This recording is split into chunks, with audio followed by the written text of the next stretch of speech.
Thanks for joining us in Chicago tonight. I'm John Hernandez. Brandis Freeman has the evening off. Here's what we're looking at. Chicago's Police Superintendent Larry Snelling faces questions over allegations of officers collaborating with federal immigration agents. A live report from the meeting. Well, it's a new world. It's the same Constitution. Local reaction as the Supreme Court hears arguments on a birthright citizenship case. And from sales to renovations to closures, a look at the changing landscape for some of Chicago's culture venues.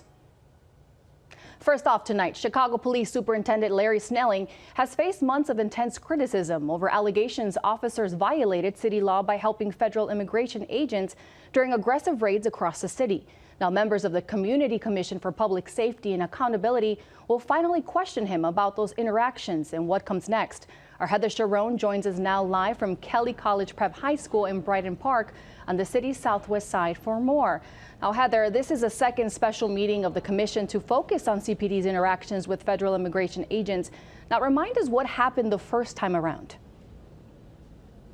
Well, it was just 48 hours after federal agents killed Renee Good in Minneapolis, and dozens of Chicagoans pleaded with the commission to ask the Chicago Police Department to do more to not only protect them from federal agents carrying out President Donald Trump's orders of mass deportation, but also do more to protect them and not help federal agents carry out those orders. They demanded that the commission have Superintendent Snelling attend a meeting, and that finally, 3 months later, is scheduled for the auditorium you see behind me.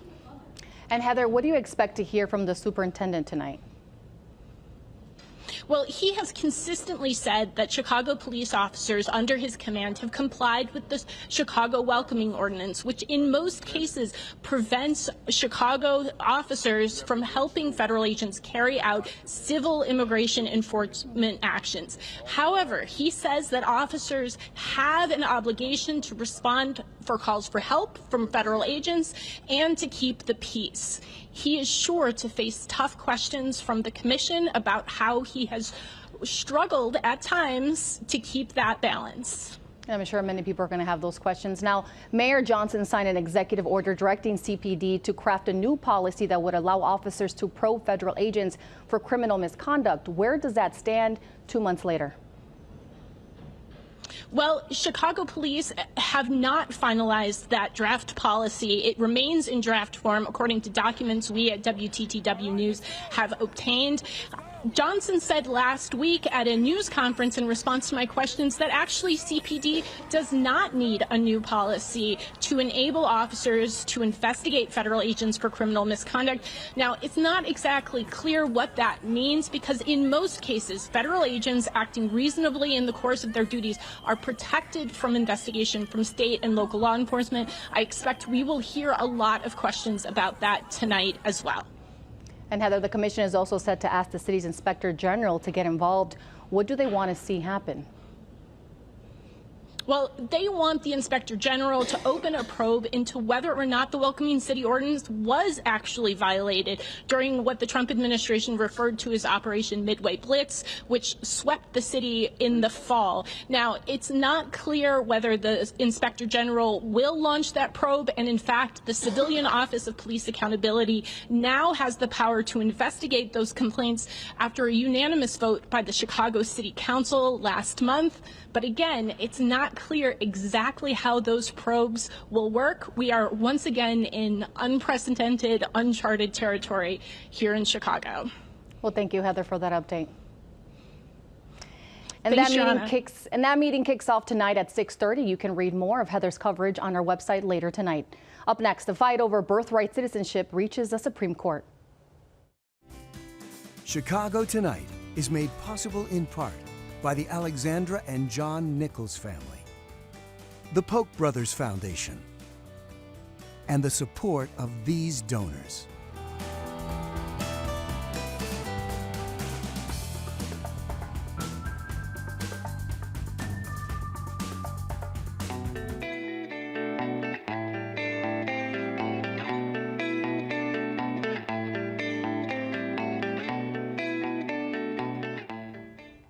Supreme Court justices seem skeptical this week of an executive order aimed at ending the 14th Amendment's guarantee of birthright citizenship. President Donald Trump signed the order on his first day in office, but multiple federal judges have blocked it, ruling it unconstitutional. The case is now in the hands of the nation's highest court, with the final decision expected by June or early July. Joining us to break down the arguments are Richard Porter, attorney, longtime member of the Republican National Committee, and former White House advisor to President George H.W. Bush and Vice President Dan Quigley, and Charles Roth, director of appellate litigation, the National Immigrant Justice Center. Thank you both for joining us. There's a lot to talk about. Yeah. So let's get to it. Justices appear skeptical, as I mentioned, of arguments led by the Trump administration that would allow the executive order to stand. But they also pointed out some tough questions at the ACLU's lawyer arguing the opposing side. Richard, what did you take away from Tuesday's arguments? That it's a close call. And it's interesting because this is one of those topics that I think 5 years ago nobody was really thinking about. I mean, it was just one of those topics that we just didn't really consider. And it wasn't until President Trump issued the executive order that I think a lot of people stepped back and said, well, what is the exact scope of the 14th Amendment? What does the 14th Amendment say? And what are the cases that interpret that provision say, too? And what's important is it talks about birthright citizenship for people subject to the jurisdiction of the United States, subject to the jurisdiction thereof. And the question is, what does that mean? Now, the 14th Amendment was passed to assure that freed slaves became recognized as citizens of the United States. The circumstances of 2026 were not in the minds of the people that are drafting the 14th Amendment. Still, the language is subject, it's supposed to be timeless, and it's written in a broad way. So what you saw the court wrestling with was, what's it mean to be subject to the jurisdiction thereof? And they're calling on historical precedent. For example, Indians were not considered United States citizens upon birth because they were part of a tribe. They owed allegiance. Talking about Native Americans? To a tribe, yeah, Native Americans. And so they owed allegiance to their own tribe. And so by analogy, what the Trump administration was arguing is that when you owe allegiance to another sovereign, to another state, to another government, then if you just happen to be the United States, or worse, if you're here illegally, you're not allowed to be here, but you're here nonetheless, that the 14th Amendment guarantee of citizenship upon birth does not extend to you. And so that was the basis of the argument. And Charles, what are your thoughts? Well, it is, the Supreme Court is what it is, and so I think we wouldn't have expected this to be a close call a few years ago, but Do you think it's a close call? I don't think it's going to be a close call, but I wouldn't want to bet my house on it. There's a 6-member majority of the Republicans, and the court is certainly willing to re-examine precedents that one would have thought were sacrosanct. And so the decision, I mean, the implications of overruling birthright citizenship would be massive, but I don't know if that matters to all of the court. Although the only case that really analyzed this question was the 1890s case. The 1898? Yeah, and it was a question of a Chinese couple that was here. They were here under the color of law. They weren't here illegally. There weren't the same kind of laws that we have today. But their child, the question was, their child who was born here while they were here, was that child entitled to the 14th Amendment guarantee? And they held that it was. But that's distinguishable because of the nature of their domicile, because they were here under color of law. There wasn't the same issue with someone who's here either illegally or worse, just visiting. One of the things the government pointed out was that there are more than 500 companies in China alone offering trips to the United States for birth, so that you can give birth in the United States and thereby grant to your child, bestow to them this wonderful thing of United States citizenship. Charles, I want to bring in, what do you have to say about that?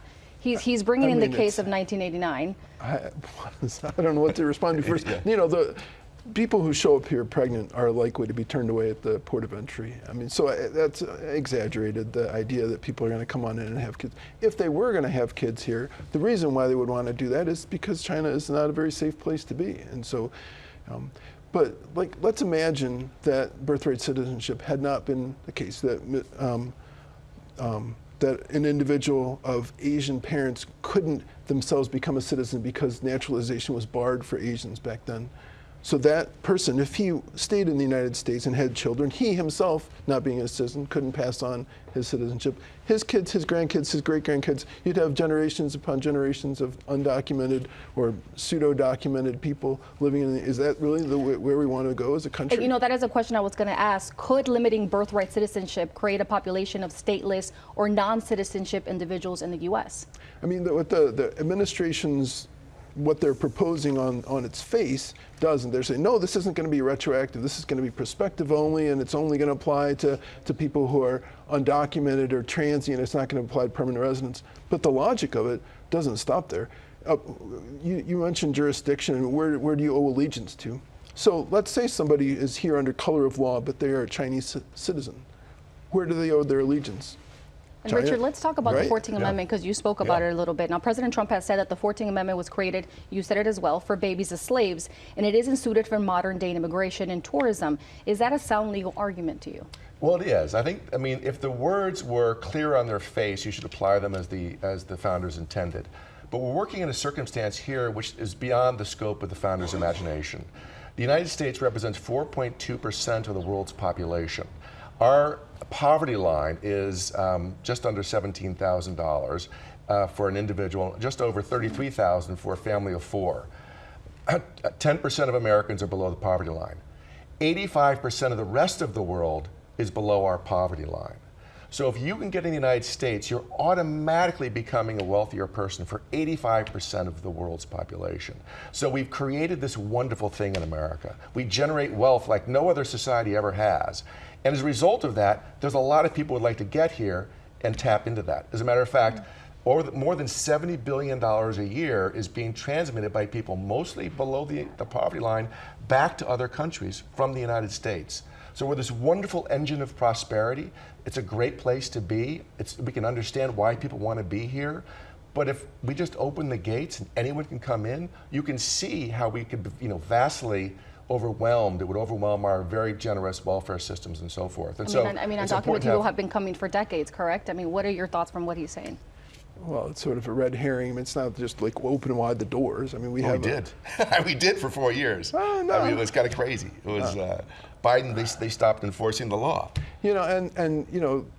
The Trump administration makes these rules that supposedly are going to apply to undocumented people, and next thing you know, it's the U.S. citizens who get affected just as much. So I wanted to talk about that because that is also a point of some of the arguments as we heard in these hearings. Is there any room in the language of Trump's administration's order to revoke birthright citizenship retroactively to those who already are citizens?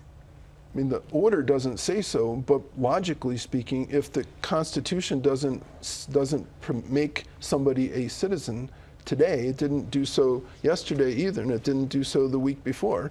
And so it's hard to see how the effect of this isn't ultimately to permit the unraveling of a whole lot of people's immigration history. What are your thoughts on that? I think that's a red herring, actually. I think you can make a prospective decision when something is uncertain like that. And there's settled expectations that people have. I mean, if someone was born here and their parents were here illegally and they're now 25 or 30 years old, you're not going to unravel that. So you think they should remain with their citizenship? That is what it is. But I think going forward, what it does is it sets people's expectations for what they can get if they come here in that circumstance, right? And so people are getting what they expect in that circumstance. I think that's important to have rules of general application that are understandable and can be easily followed.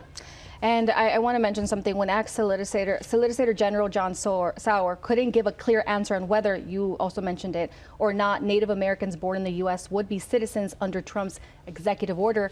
Let's take a listen to that. Do you think Native Americans today are birthright citizens under your test and under your friend's test? I think so. I mean, obviously they've been granted citizenship by statute. Does that respond where you at all? Well, the statute, I mean, the Constitution is sort of the outer bounds, and so Congress can give rights beyond what's in the Constitution.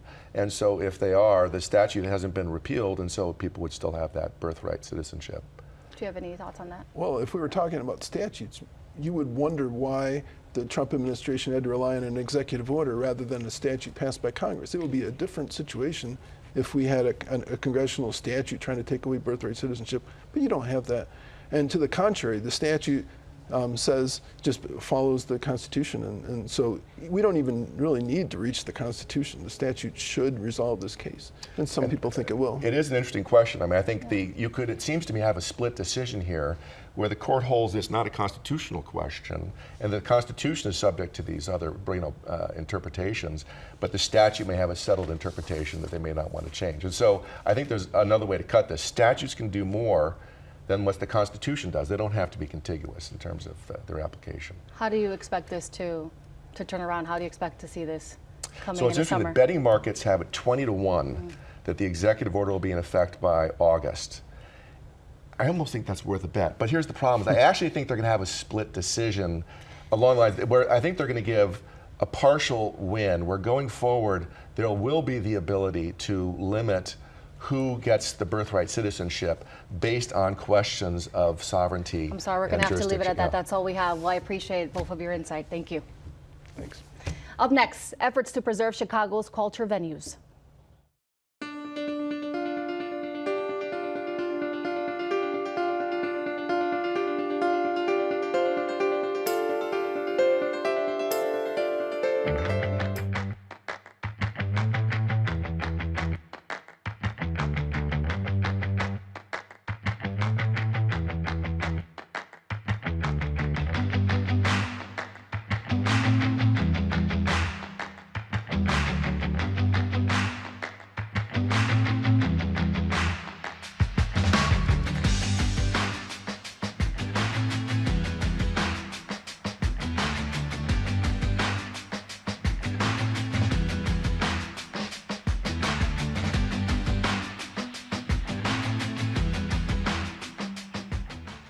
Music, art, and movies are woven into Chicago's history, and residents have been able to experience it all at venues across the city.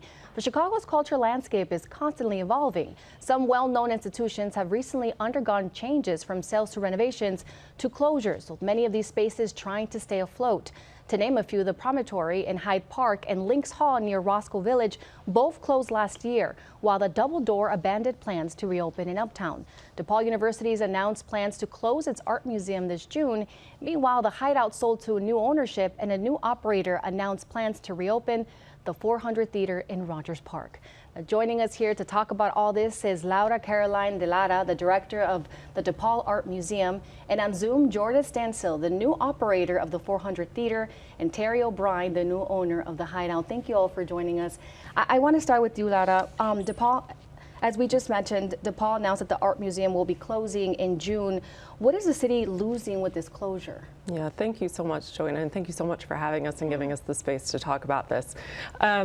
You know, our cultural organizations shape our city. It's a reason for people to come visit. It's a reason for students to come learn in our city. And that's one of the big things for me, is having our students at the university lose this really important aspect in its full capacity as it's running now. We've done an incredible job with our exhibitions that have been locally and internationally known, bringing in international to local artists. So being able to provide a platform, particularly for those artists that aren't generally shown in some of the larger museums, this is a really, we're a really important space for that. Community, you would say. Yeah.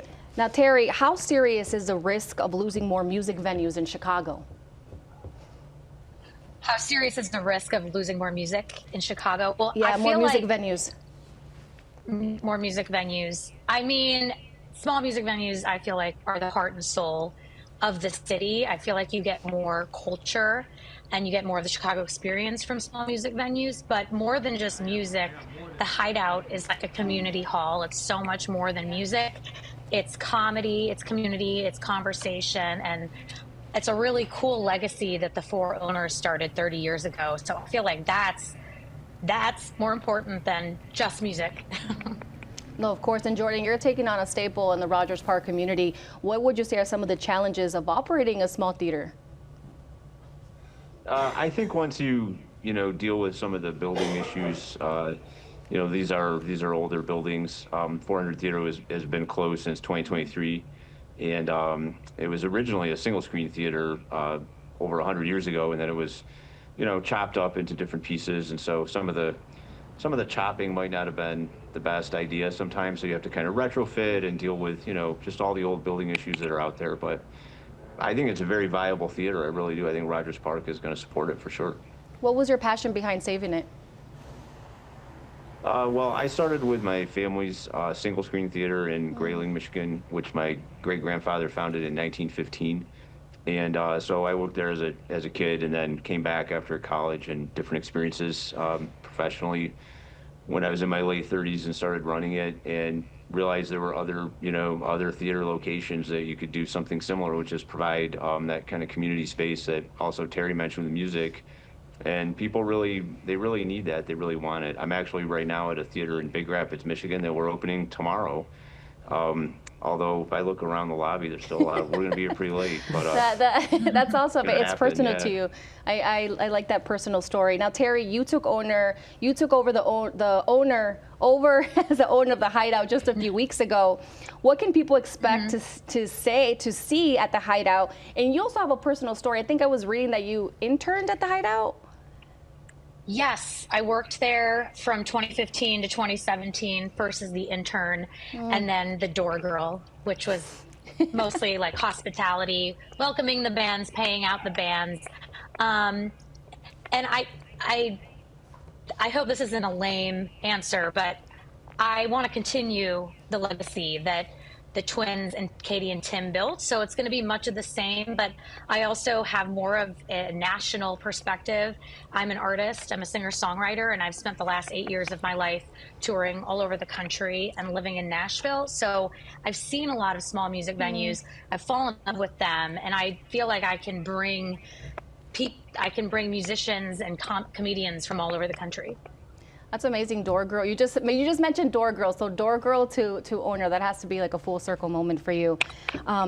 Lara, I want to talk to you about what kind of community support have you seen since DePaul announced the museum will be closing? Yeah, thank you. I will say, having been at the museum over the last 10 years, we knew that we had built up a really incredible community, both on and off campus. There was a letter that went around that, as of today, I think was up to about a little over 3,800 signatures. And, I think to have folks come out and really be able to show support, if nothing else, has really made an incredible impact on our staff, particularly during such a difficult moment, which, is of course not just us, but universities across the United States, art museums, arts venues across the United States, as we're talking about here. So, to have folks come in and really be able to tell us that they enjoyed our services, that it's something that they hope can continue, that it is something that is a really crucial part of the city. Is this news like devastating to you? Just to know how many artists, crossed through there? It's one of those things where I was married in the museum. I have been raising my kids in the museum. What I can say, and what I'm really excited about, because I have been there for so long, that I have seen our collection grow in incredible ways, featuring artists internationally, but also Chicago, that have really launched their careers through our museum. And I'm pleased to say that the university will actually be keeping the collection. There are no plans to sell it. There are no plans to sell the building. And are planning on really upholding the best standards and practices for caring for that collection and using it for educational purposes. So I know they're putting together groups of faculty and students to be able to talk through kind of what the future of the museum looks like. So you really know the connection to it. Yeah, so I'm hopeful for those conversations. And I'm, for me personally, it's another phase, and we'll see what that looks like moving forward. Yeah. And Jordan, what can independent theaters offer that chains can't? Would you say? Well, first of all, lower prices, I think, is the obvious answer. Besides the community commitment and the experience that you have when you're there, I mean, it's just not the kind of cookie cutter experience. But I guess those are kind of the 2 points I would make, with just lower prices and also commitment to stay there. When the 400 theater opens, I don't envision it closing. There's not an exit strategy. I don't flip these things or anything. I mean, it starts and it never stops. Terry, same question for you. I love what Jordan's answer was. I think it's less watered down and it's less cookie cutter. There's so much culture. It's such a part of the community, and it's just a microcosm of the greater Chicago area. And so I love that we can keep it alive. Well, thank you. I appreciate all of your feedback and your personal stories. It seems like you guys all have a really connection to the work that you do. So thank you. Yeah, thank you.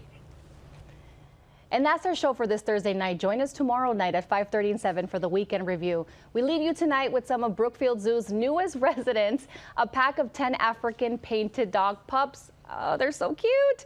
To learn more about the endangered carnivores, yeah, you heard right, subscribe to our weekly Urban Nature newsletter. Now, from all of us here at Chicago Tonight, I'm Johanna Hernandez. Thank you for watching. Stay healthy and safe. Buenas noches. Good night.